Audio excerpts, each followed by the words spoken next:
Social media ambassador Bernice Mike here, and I'm joined by Davis Henderson. For their senior integrated project, Davis has just made a wonderful documentary about the trials and tribulations that come with preserving the Potawatomi tribe's language. He's the first one to make a documentary about this topic, and that by itself deserves all the applause in the world. Congratulations. My first question I have for you is what motivated you to explore the language through a documentary? I spent a lot of my life thinking about ways to be able to give back to my community. I've spent a lot of time, I spend most of my life being supported by my community. This is a story that's not really in the spotlight of society and culture. And I think it's very important for people to know that this is what's going on.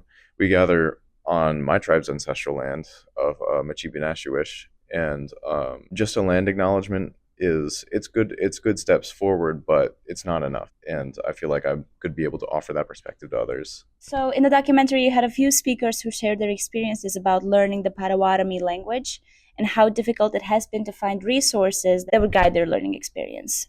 Can you share any powerful moments from the process of interviewing these language speakers? To be surrounded by these passionate individuals was extremely empowering, and to be able to connect with these individuals was extremely empowering. They're my family members, and I feel like there's not a lot of connection that happens in this space. So while I'm still out here and I'm trying to tell a new story for other people, I'm also want people in my community to be able to push forward, think about these topics, and do something about it. um, there was a lot of common themes that happened. But once again, I approached this documentary very, very pessimistically. And talking to everybody, I only came out with hope. Mm. I was pushing and asking these questions, and I'm like, how do you feel about the state of this? And everybody was, I feel hopeful for the future. We as a culture think in time frames of seven generations forward and seven generations backward. So when we're making plans with our government, with our language systems, we're thinking about plans that will outlive us. Thinking seven generations back, we're also acknowledging our past. We need to understand the problems that we're going through because we don't want to repeat history. Um, whether that be our own actions, but especially the actions of others. Being able to sit and acknowledge our ancestors that came before us, our ancestors that were not able to dance, so we dance for them. Our ancestors that were not able to tell their stories had their culture beaten out of them. We want to be able to fix those problems and to acknowledge them and respect them and honor them. The documentary showed glimpses of customs and traditions that the Potawatomi people have. What are some of your favorite cultural customs unique to the tribe? First, our language. It's a beautiful language. The way we think, the way we've got a very specific style of bead making. The way we make baskets, we've had beautiful baskets that are typically only made with materials that you can find in the area. Because I mean, everything we do is incredibly sacred. It's something as simple as going to bed is an incredibly sacred practice. Everything we do is.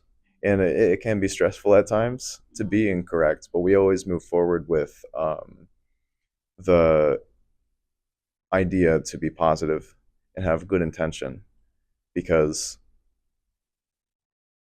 if there are spirits out there that you piss off that you didn't know you pissed off, they're not going to hold it against you. Instead, you want to be able to move forward, learn from the mistakes that you made, and grow as a person. People aren't like ostracized and thrown out because they did something wrong.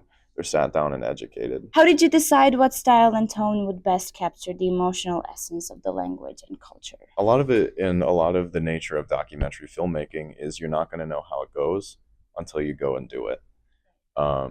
It's unscripted. It's you go in and you find the things, and I went in and I can have so many different ideas. I had a game plan and I had people that I want to talk to, but so much of filmmaking is problem solving. But when I have all of my interviews and I have all of my footage, my B-roll, it's my job to be able to bring it together in a way that I want to be able to convey it to the audience. In the narrative and in the footage and the visuals, I wanted a distinct connection to the land. every place I recorded with the B-roll was Potawatomi land, whether it be my tribe's land, Mashipi Nashawish's land, or the Pokagon band's land. Um, I wanted that to be a very distinct and anchoring theme throughout the entire film. It was also tying in a lot of when we talk about the language, there's so much of a larger conversation to have. It's in our culture as well. Everything is so ingrained within one another. You can't talk about the language without talking about the culture, without talking about the land, without talking about the way we think. It's just so.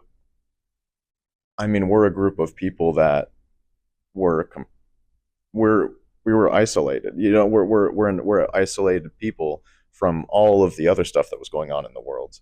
We had our own ways of thinking. We didn't have a written language. We spoke. We had oral history, and we are so distinctly different people. America, the United States, the continent that we call North America, is huge, and I can only speak for right here. Right. What do you want viewers, especially those unfamiliar with Native American cultures, to take away from your documentary? I think right now is a very great opportunity to get this information out. It's kind of a bad way to frame it, but I say that natives are in pop culture right now. You've got so many different films. You've got Reservation Dogs, the show, fantastic show. Go watch it. Killers of Flower Moon. Yeah. People are starting to care more, and that is a dramatic shift from when I was growing up. There's a sense of caring that happens, and I want this piece to reach out to people who don't care, who need to consume this and need to see these stories, who can put faces to the history books.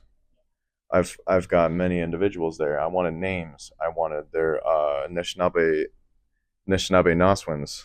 That's their native names. Mm-hmm. They're on display because it humanizes the subject. It humanizes the topic, and when you're able to line faces up with just like, yeah, and then these Trail of Tears happened. You know, it's vague and it's oppressive language. Mm-hmm. To be able to have this information out there for people is very important. But ultimately, my goal is to just get people to care with a very specific, really small, in the grand scheme of the whole world, a very small problem in a very small community. A big problem for us. Big problem, tiny community. When I'm able to get that information out there, I hope people can care more. Do you have plans for future projects that could further highlight Native American issues or other aspects of your tribe's culture? There's a couple other projects. I've been talking to people about making small little videos about like things that happen in our tribe, events that happen. There's a youth camp that I've been talking about doing, and I think it'd be very fun. It's just like 2 days, but it's like, hey, let's get these kids and let's sit around and have a good time. But there's definitely a purpose for that kind of content, and it's celebrating it. Congratulations again, and if you haven't seen it already, you can see Davis's documentary on YouTube. And please smash that subscribe button because that's the only way you can get traffic on YouTube. It's not a good system, and if you want to support Indigenous artists, that's really important. Even as just a little small interaction is very important. I would greatly appreciate it. Thank you so much for tuning in, and I will see you soon. Bye.